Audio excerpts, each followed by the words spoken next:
How did an entire nation remember its history, its purpose, and its God? Especially when most people didn't have books? Well, they used a calendar. And not just any calendar, but a divinely appointed one. A sequence of feasts and festivals designed to be lived, felt, and seared right into their collective memory. So let's dive into this incredible journey through Leviticus chapter 23. Right off the bat, verses 1 and 2 set the entire stage. The Lord is speaking directly to Moses, and he makes one thing absolutely crystal clear. He says, "These are my feasts." Just picture that for a second. It's like God is handing Moses a personal invitation list.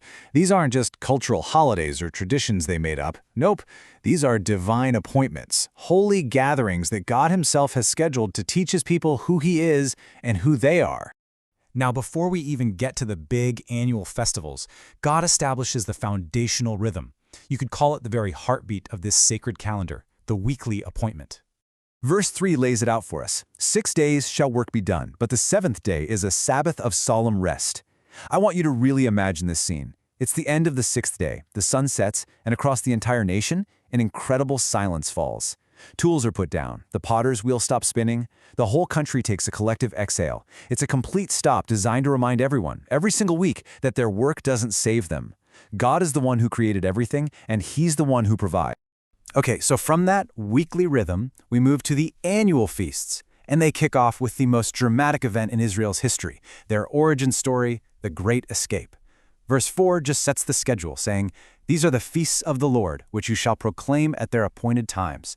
It's almost like God is saying, all right, get your calendars out, because your very identity is tied to this story. Verse 5 gives us that first appointment. On the 14th day of the first month, at twilight, is the Lord's Passover. Let's just picture it. The sun is just a sliver on the horizon. The air's filled with the smell of roasting lamb. In every single home, families are gathered, remembering that terrifying, fateful night in Egypt and the price of their freedom. You see, this isn't just a story they tell. It's a visceral, annual reliving of their salvation that reminds them, deep in their bones, that they are a people who were rescued. And immediately after that, verse 6 kicks off the Feast of Unleavened Bread. For 7 days, no yeast, nothing that rises. Now think about the sensory memory here. Imagine eating flat, dense bread for an entire week. It's a physical reminder of the frantic haste of their escape. There was literally no time to let the dough rise. Verse 7 marks the first day as a holy gathering, with no work, a sacred pause to start things off. And then, verse 8 commands offerings for all 7 days, with another holy assembly on the final day. The entire week is framed by worship, constantly reminding them of where they came from. So after remembering their past deliverances, the calendar shifts focus in a really beautiful way. Verses 9 and 10 set this up. The Lord tells Moses that once they're finally in the promised land and they start to reap their harvests, they are to bring the very first part of it to him. The focus moves from rescue in the past to gratitude in the present. And this brings us to verse 11 and the Feast of First Fruits. Picture the priest standing before all the people. In his hands, he's holding a sheaf, a bundle of the very first barley stalks from the harvest. He then lifts it high and waves it before the Lord. This simple action is a powerful public declaration that says, this entire harvest and our entire future in this land, it all belongs to you first. You are the source of it all. Then, verses 12 and 13 detail the rest of the offering that comes with it. A perfect 1-year-old male lamb, fine flour mixed with oil, a drink offering of wine. Each of these things represents the absolute best of their provision, given back to God not because they have to, but as an act of pure worship reflecting the incredible goodness of the giver. Now, verse 14 presents a really powerful discipline. It's a direct command. You shall not eat any bread or parched grain or fresh grain from the new harvest until you have brought this offering to God. Can you imagine the self-control? The fields are full, ripe for the picking, but no one touches it until God has been honored first. This just brilliantly illustrates a core principle of their identity. God comes first, always. Okay, let's move to verses 15 and 16, because this is where the anticipation really starts to build. A countdown begins. From the day they bring that very first sheaf, they're told to count 7 full weeks. Verse 16 then gives us the final number. Count 50 days. You can just feel the excitement building, right? For 50 days, the harvest continues, and the whole nation is counting down, knowing that this period is going to climax in another great celebration. And on that 50th day, verse 17 reveals the centerpiece of what's called the Feast of Weeks. The priest waves 2 loaves of bread. But here's the thing, unlike the flat bread of their escape, these loaves are baked with leaven. Picture them, full, risen, substantial. They're a symbol not of haste and panic, but of a completed, abundant wheat harvest. They represent their new identity as a settled people enjoying the fullness of God's provision. The offerings described in verses 18 through 20 are just massive, reflecting this incredible abundance. We're talking 7 perfect lambs, a young bull, and 2 rams as a burnt offering. And it doesn't even stop there. There's also a goat for a sin offering and 2 lambs for a peace offering. It's this huge public outpouring of overwhelming thankfulness. And then verse 21 declares this day another holy convocation, a national holiday of rest and celebration. And right in the middle of all this celebration of abundance, verse 22 gives a command that is just absolutely crucial. When you harvest your field, do not reap all the way to the very edges. Leave it. Leave it for the poor and for the stranger. This teaches them something so vital about God's character. His provision is not for hoarding. Generosity is literally woven into the fabric of their national celebration, reminding them that they are blessed in order to be a blessing to others.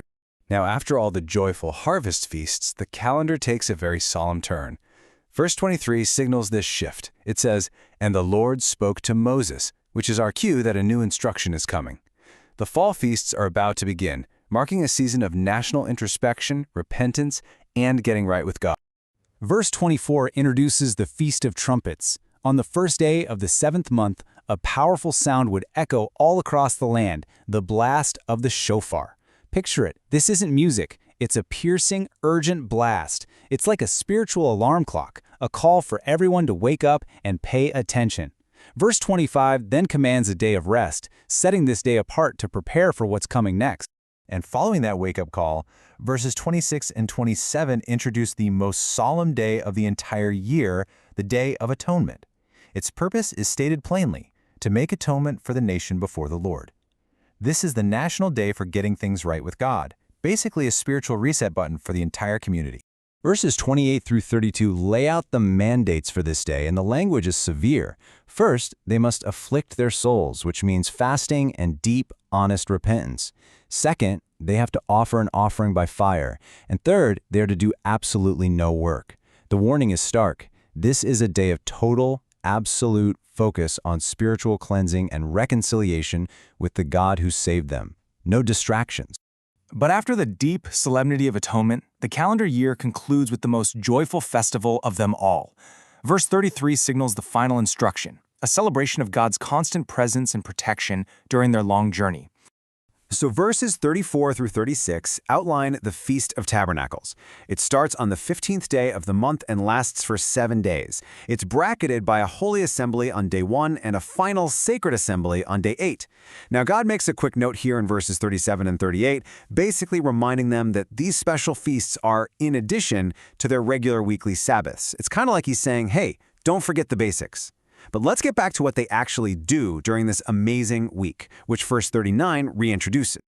Verse 40 gives us the main event. The people are to go out and gather materials, beautiful fruit, palm branches, leafy boughs, and willows from the brook. Just imagine the scene. Everyone from the youngest kids to the oldest grandparents gathering these fragrant, vibrant, living materials to build temporary shelters or booths.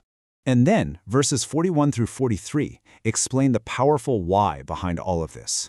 For 7 days, every native Israelite is supposed to leave their sturdy, comfortable house and live in one of these flimsy booths. Why? So that every single future generation will know, not just be told about, but physically experience what it was like when God protected them in temporary shelters out in the wilderness. It's an immersive history lesson, making sure the story of his faithfulness never ever becomes just a legend. And the chapter wraps up with verse 44, a simple, powerful statement. So Moses declared to the children of Israel the feasts of the Lord. The instructions were given, the divine rhythm that would shape the identity, the memory, and the worship of his people was officially set in motion. And this whole journey leaves us with a really fascinating question. You see, this wasn't just a list of holidays. It was a structure for life. It was a way to weave the story of God's character and their own identity into the very fabric of time. It really makes you wonder, doesn't it? How does what we choose to remember and celebrate year after year define not only who we are, but who we're becoming?